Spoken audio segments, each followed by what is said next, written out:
પછી મોરસ નાખી મોરસ નાખવાનું છે પછી એમાં ખાટી છાશ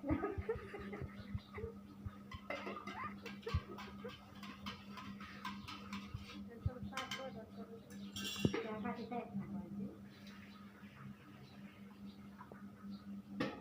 એમાં પછી ઝીણા લોટ નાખવાનો એનો ઝીણા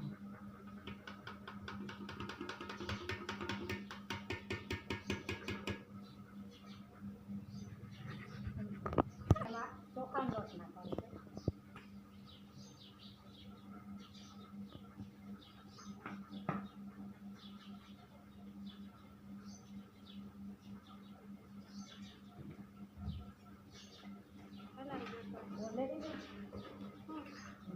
સીકું મીઠું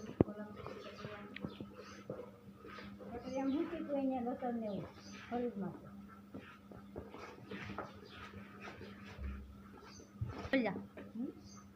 થઈ ગયું આપણે જો આપણે બધું તૈયાર થઈ ગયું છે પછી હવામાં મરચાં મરચું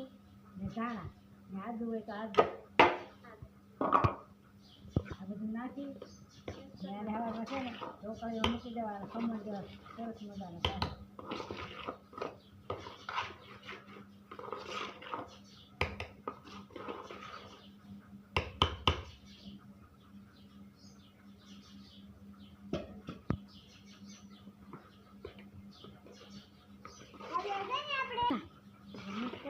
મીઠું નાખી દીધું